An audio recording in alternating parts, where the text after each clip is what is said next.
Good morning, church. Welcome, welcome, welcome. Want you to join us in the worship? This song is gracefully broken.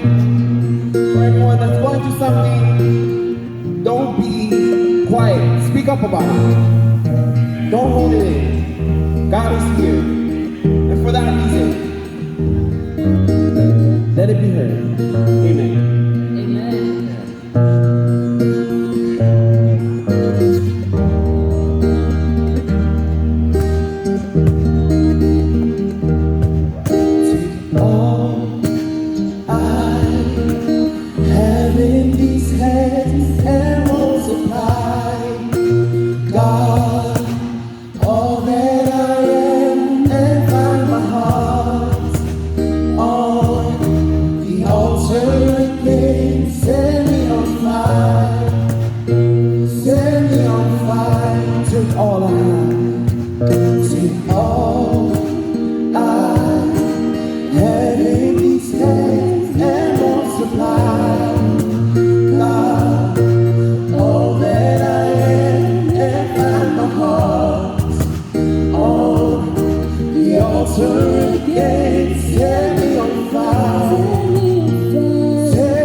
Stays in all of your name, you're my love.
We have this one last song to sing to you guys, and we hope that you join us in worship.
tātou tāpuai I le tua.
Vi atu o tau swafa o le li, o tau au au nā le li, ki vi atu ia o tau I a te ia.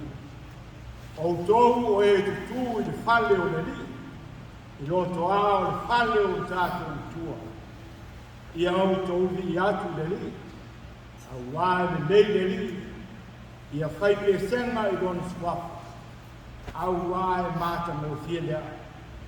A o au nei, o owi loa, e sili lava le li. E sili hoi o tātou o li, ia tua o malapa. O mea o malapa e fina ngalo I ai le li, e whaia lava e ia I le langi a toa male lalunana. Ma o le asa hori nei, whaia ai le li. Ina I tātou oli oli, ma tātou fia fia I ai. Tātou titara. Mātou tutu atu I o luma, le ie I tāpua inga o le hoia sā. A fitai, sāunga le mumbai. E wilava, nā mātou o e ua. Ma whai o na lava mai mo I tāpua. Ai mātou te tonu, Mari te tāna. Ro tā kuai I a ina. Ia maso se mea o iai la tō. O mātou te talo le lie. A mātou tā kuai I la uwhia. Ia mātou maua pēr lo ngā. Tai te ina ai mātou. A mātou pese ma vi o mi ina. A mātou whaitau ma whalongo I o whete lei mai o whionga. A toa ma mātou tālu ta longa. Ia au wala mai e pēr lo mana. Whamanuia. Whasao roto. Ma whao leina ai lau whanau. Mātou ole mara watu. E ala I lo lava suafa Jesu Christo. Amen. Vinga o le tua e se lau Sapolu maritasi.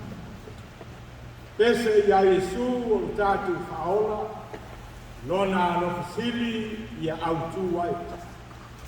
Langi o na vi e a ngeri no mani. Nā o ia lava e vi ia I lal nei. Se lau sutasi vi inga o le tua, tātou pese ai.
sau ma le tusi e lau leo. Ona, o lo iei mi tau pu te wan tau sia. Pale mafutanga leo leo. Te mana tu o na e tofu lo tau madu e a inga tusi au leo. Ai sa au pa iei laso an nafi o ta toi masani laso na i bei au leo. Ai le leo na toi whamane tuatu. O le matau tu le whakma whaina. I le vai aso i mei mo te talo a leo leo leo. Whamane tuatu. Whai mai e iti le laulo whaina. Ai tō i lalo ai malo. E se male. Ma mwakwa o le nei.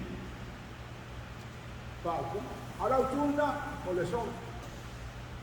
Au mau hoi an nafi ma o ki tāre. A pēr si whio anai fuele sa pa manaki waile. Le lua si untau sanga. O le mea wadan tuku. 7-11. 9-11. Le ai. O 7-11 o whare o loa. 9-11. Le lua fe matasi. Pa manatu la nafi le lua si untau sanga. Ta uaile. Le mea le tupu. Nai ta mai tu lou. Lau lau whaiwa o tangata. A la tau whātou nunga malo losi. Le whātou nungu ai. Le mafu ai o le whālanga ina. Nā tau sila whia. Tā whai nau tau mai moa i ai televise. I mea le tupu. I le luafe matasi. O mea nā tupu pēr. E a whai e le tu lea le nei. O tātou laulau whaiwa tu lau. E le whatani se te iho i mālo. E whain tupu i a ina. E o ai le kalesia. Ai me tāua. Ia pū lea male le nei. Pei ona fo ina mai le tua. Ina ia tātou whao ngā ina ku nei. Tātou wifo matitalo i le tua.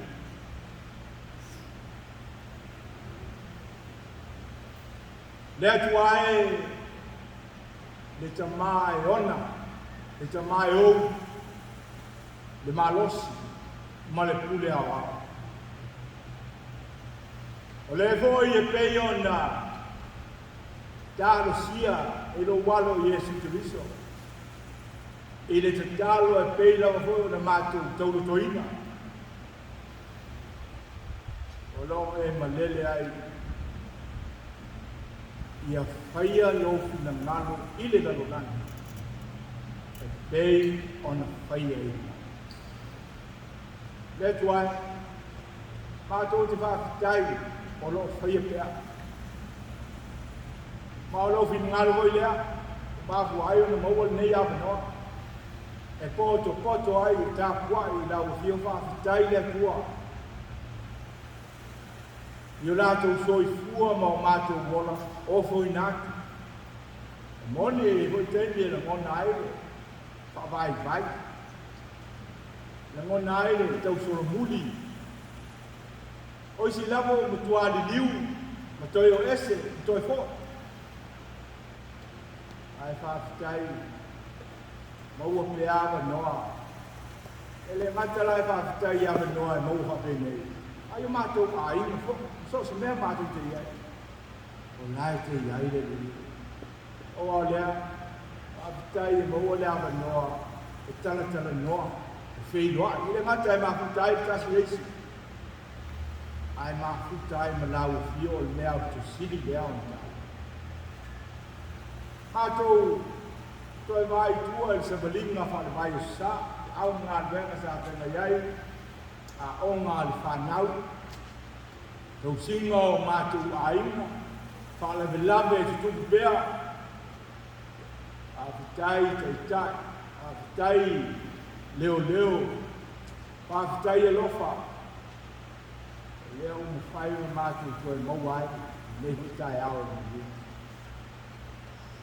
Mātou te mau pēa o whionga le lirie, e pēren mātou wha ngā solo ai e le ngata, tusi whaita waso. le aso ma le aso. Ala fai tau pe ko ia o fionga ia pe on tau ua tu se lau leo mo matu tānu sanga. Tu si au tau mu fai mo kuriso. Apitai le li e olo o iai pe ala o sao mia. Ina ia matu lata ai pe ai lau. Sili me opo fatai. Ono o Yesu Kristo lo matu boliki ma lo matu fai. O atu le nganga fa maudalo i fatu senga. Pea na matu ia ia na nafi sa fa mana tuina ai le malo. The United States. Le lua si furi tau sanga. Na fa ina ai e nei malo. Lua afe mo na tuku tamata na mari iwa. Ona o le fia pule o nisi ngata. I le nei malo. Mata o pato ese le li. Uma lua si furi tau sanga. Ia alo tuku pea. Se tonu a ho le malo le United States. Olo ia iala tau te umwhai. I le pule malos. Ia pule i le soi fua o tamana. Mātou whātou ese. Pea whai o whāpea hui mātou. Mātou terton hoi, le mbauna besea. Le la mona lea, whaoso hui nai le telo teimi. Mātou whātou ese. E bea hoi masui. O e lo taita ina malo. Pa ngalo. Pai ngā malo le nalo lana. Man tuai hoi pai ngā malo sa moa. Besa sa moa tuto tasi. Lo malo e lue pea. Nā tau o lo taita ina le malo. O fea a ngai ai. Iai pia pina o inga. Mātou whātou ese le li e. Mātou o tangata Samoa. Sa ola mai ai nā hoi tū le atu Samoa. Whātou ese. Wha ngalo tai tai Samoa.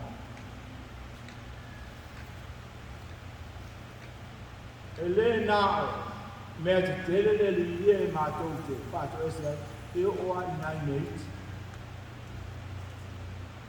Neu mātou manatu me whatau wā. A o whai ma mafuanga. O lo mātou se māng salare.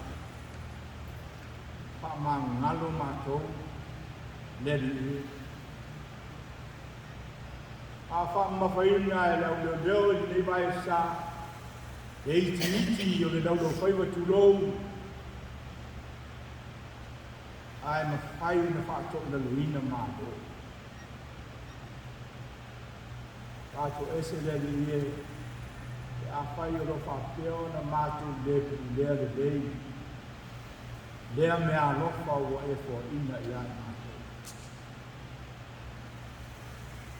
Pāo popo atu i tele o isi mau msala o mātou whaia. Whaia mali loa, whaia mali mei loa. Pāla au le li e. A wai malatou i nei, mai nā, mai nā i o mātou ai. Mama whamangalo mātou uma i le toto tāua o na mātou li whaola o Yesu Kristo. Au tāua whai ngā māloa le nalunangi i mātou te manatua e le ie. Ia manuia mālo uma o le nalunangi. E le uma lava le oa i runga. Oa i runga. Tau mawhai e fia pule isi mālo. E lewa pefta atu punei na tuku fo i o wai kemi e su ke riso. Au mātou ti talo i nei na pō. Ia manuia whai ngā māloa le galilani. Ana tua whātu tua whai ngā māloa sa moa i sa e na sifo. manuia o mātou te tai o whai ngā mātou. Manuia le atu nungu. Manuia o mātou ainga umai le atu nupe. Manuia whai ngā mātoa ni nei stete o lo mātou o ni nofo ai tau tua au auna ma ngā rurua e. Manuia la tau o lo te ina lau kālesia, le li ie, le ngato lau kālesia o au ni lau langi, lau kālesia i Samoa, Amerika Samoa. Manuia o mātou te tai, o ni tā ngā duenga, hau i nei. Au lotu kuma, mātua mo whanau, ia iai au whamania. Mātua man tua le whamai, ia li e, le kōwiti se fumaleiva. Tau ia ni whapea, ua whai masasa, i nei vai tau. Alua e lunga fwai ni mera o e mawai, i e toi witu fo.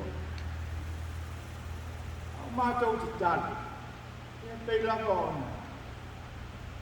Mātou manatua, ila i e whai a pealo fina ha. Ile la ila. O te tei o na whai e ila. Wā whai o lo, o so o aile la lulangi, ni nei wha.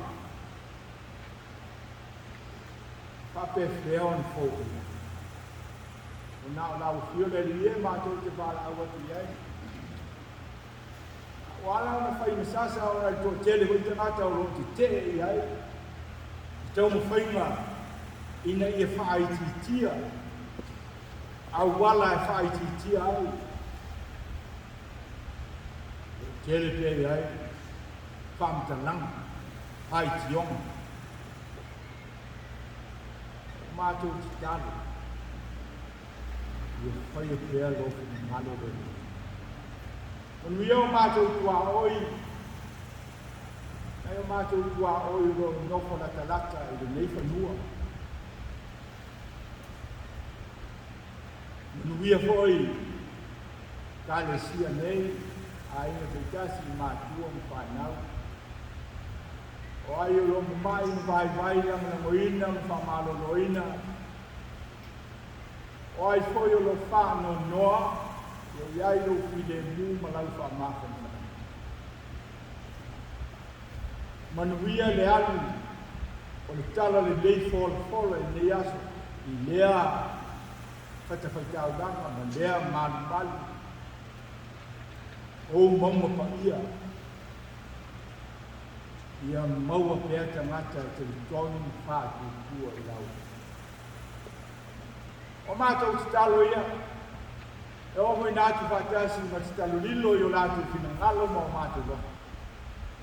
A o mātou wole mi wale watu, e ala i lou lava suafa pele. O Yesu Kristo, o mātou wole mi wale au tua nei. Amen.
O le whaitawina tu spaia, o lo tātou muli pēr, i whasolonga tu whaitawasa. O tu whiwhiria la mo le so, o tu se la apostolo Paulo i le kalesia i Galatia. Galatia ndau ko wha. O la tātou whaitau whelawhalafoa i ai, mai le uai fo yoku, e o atu i le whaiupo utasi. Galatia ndau ko wha, ko yoku mua e o utasi, e a tātou whaitau i ai, e whelawhalafoa. Whawhonga mai, o awhionga pa ia nei a le tua. O te whai atu fōi. O aso uma o iti ai i suri. E ui lama o ia e ana mea uma. E le ai se mea e ese ai o ia man kolonga.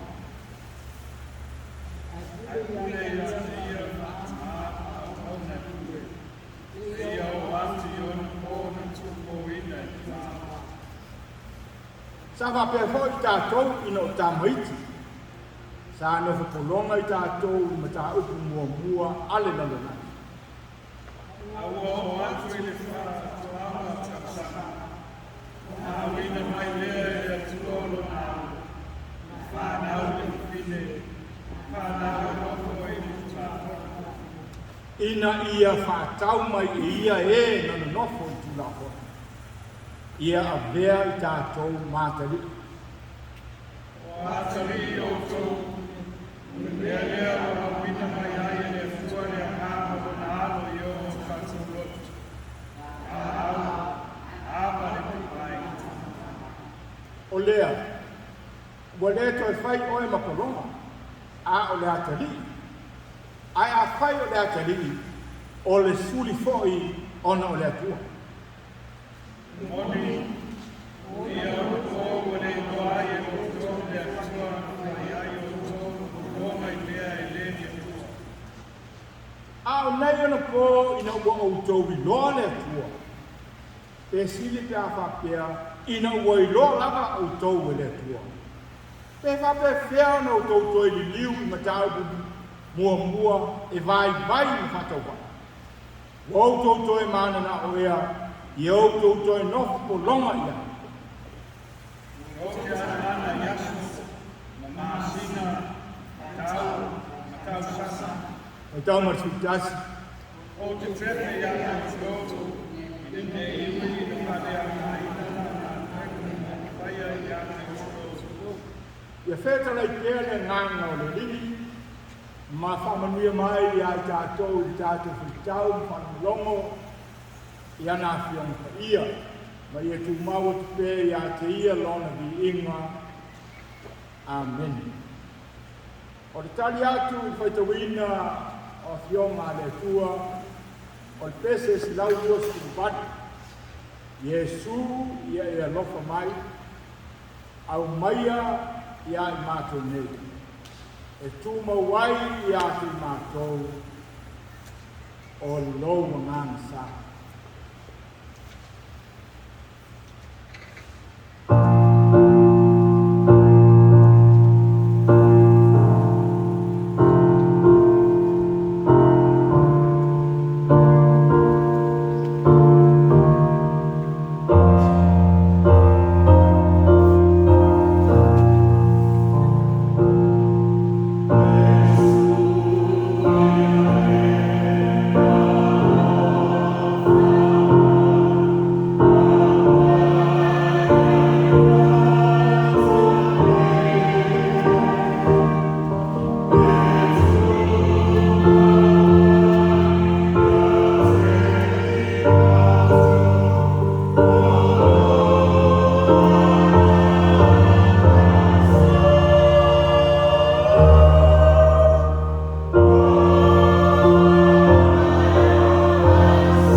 o le lau. O le manatu au mo le vai aso nei tu faita waso. Sa o le tonga i a Kristo. Ese mana yo. Manatu au freedom in Christ. Al matua filia mo le aso nei e lalo alfa manu lea. Sa o le tonga i a Kristo. O le foi boiva. Al tu si desa va tawina, kal tiam da bo fado boiva ma mela matua. A o nei ona po. Ina wa o tau i loa le tua. Pe sidi pe afa pea. Ina wa i loa lava o tau i le tua. Pe fa pe fea no tau toi li liu ni tau ku mua i vai. Vai ma fata va. Wa o tau toi mana na o ea. Ia o tau toi nofo. Ko longa ia. Ia mana ia le tu ai mana. Ni tua. O fa li unga ile. Revised Standard Version. Ia, ia mana mati le la to. Ile mana matele pasā moa. But now you have come to know God, or rather to be known by God. How can you turn back again to the weak and peckly elemental spirits whose slaves you want to be once more? Anei, wo to we lo le tua, e sina fa pea. Ina wai lo lava o to le tua. Aka pe pea na to i liu. To foi. I mata u vai na fata wa. Ona winga. Wo to i man na o ea. E no foi ni polong sai. Ole au tu na le tu le au mai tu fa wa. O nai ma fon. O nai ma fon. Alfa sa mo le o la ape ile au tu va be tani imagination. Ano winga o ma fon. Ole sili. Ma fon ia. O me ma fon. O tan ma vea. Alta sa hoia.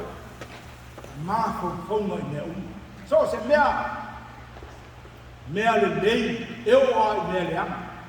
Ia wa. O le nei tēn nao ma fon. E o nea temi nei. O le tāku te o mai liu. Ai ese mo isi mea le ari e ma fon. O ma fon o ma mena. Ma fon i mea o lo whaata e le ma fon. Ma fon i mea o lo tau mate. Pe tupu pe le ai. Ma fon i mea o lo fufua. Fai i ai whaatatauma. Whaatati tia. E o o le whaatau muhina pe le ai. E masani la ia tau aia. Ia o ma fon. Ke i ma me wapea no vai tuai. Masani no fale o ina fo ia te talo nisi mea.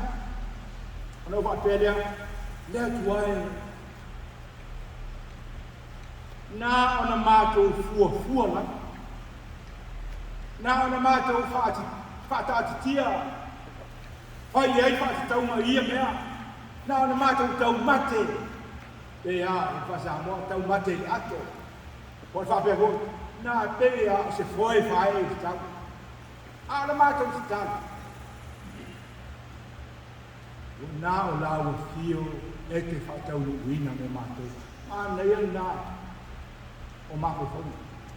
Ma o le winga hoi nā. Le au mai i foi tau e lua mo mua na tua. A wa mako fonu nā. A le me mai le foi tau mo mua.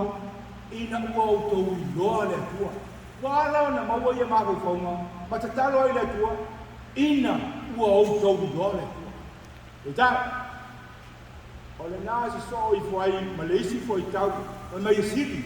Ai sili ai. Pea whapea. ina ua I loa lava tātou e le tua.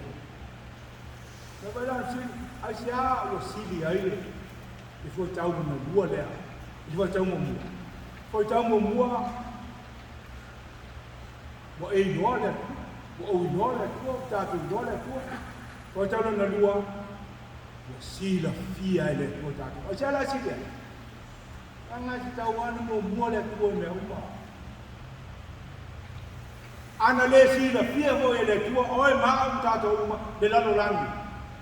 E le mawhai ona tātou I loa o ai le tua. Rono wingi. O le mua sila fia le nā tātou e le tua. Nā lai ona e I loa, ma o I loa le tua. E sila fia le tua o tangata uma. E sen mana ia mera, e lei whatani. Lei whatani a se e I loa e tangata uma le tua. Le ai. Aia. E aro ta ua. E le apostolo, tusi le katia le ntado vetau iai. Pai mai, a ua o atu, I le wha ato anga o tausanga. Dale wingo lema. Ina ua o atu I vai tau fuafuaina. E le fuafuaina tangata le ai. Na fuafua le tua, van va pe o tumu I o tangata. O tau me suasua, I sila whanga le tua, ai kule ai le tua. Laimen tumu. Ona a wina mai lea e le tua, o lo na alo. Sa nofo I tu la fona. Ina ia whaatau mai e ia la tau ia, e no nofo I tu la fona. Ia whai mata li I le tua. Fai ma whanau le tua. Se tua in a lofa, na lofa o ni kutu wale. Tinga lapa o na lofo li tu la hona. Ala vene whaatau mai. Redeem lo. La veai, whaola. E Yesu Christo. Ona o le lofa o le tua. O whanau te le ina o le fionga na le tua. Lea foi lo sa afi ai le isi a fionga ale tua. A tonu mwhaina mate mai Jesu le fionga le ale tua. Lei whai tuai. A le fionga ale tua te au na pele pea I tangata keu siana. Nale fionga le. A ua ua wha pea lava. For God so loved the world, He gave His only begotten Son. For whosoever believed in Him. O le kumane la la. Fa tua I le tua, whana o le tua. O le fa tua le nā ia Yesu Christo.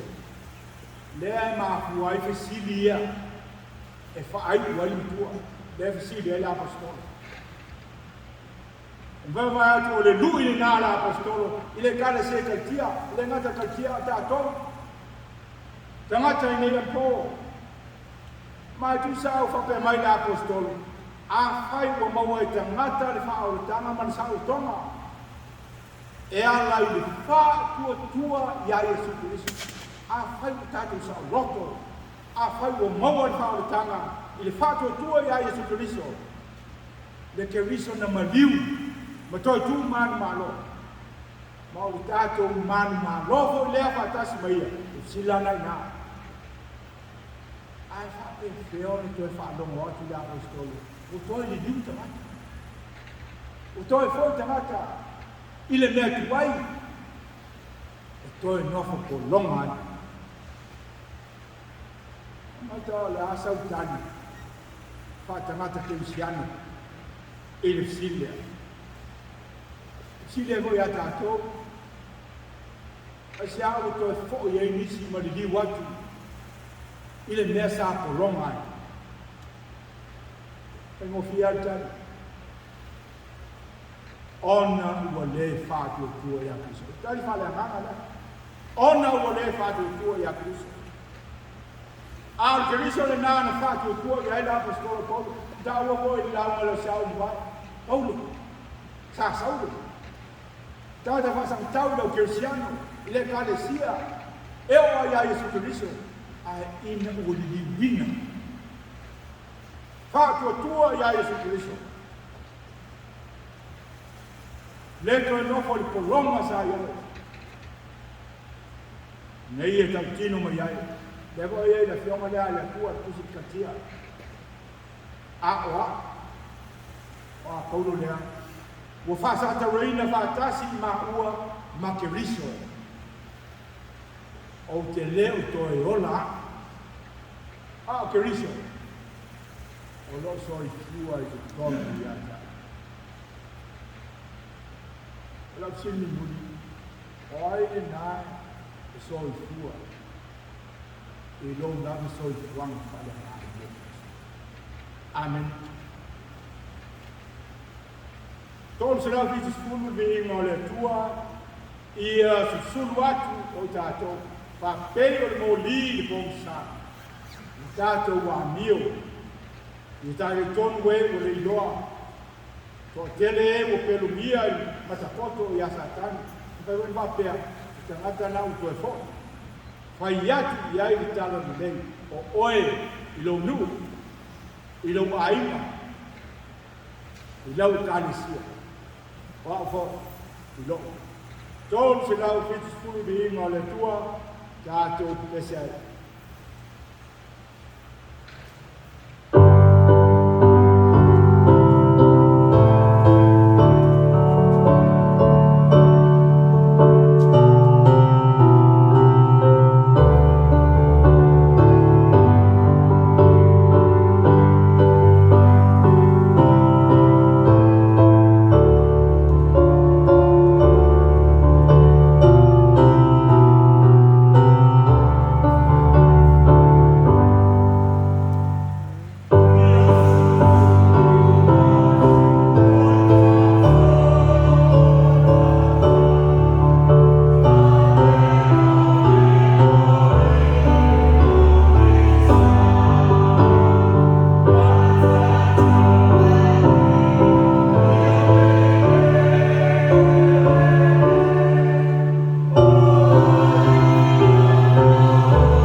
ni swai.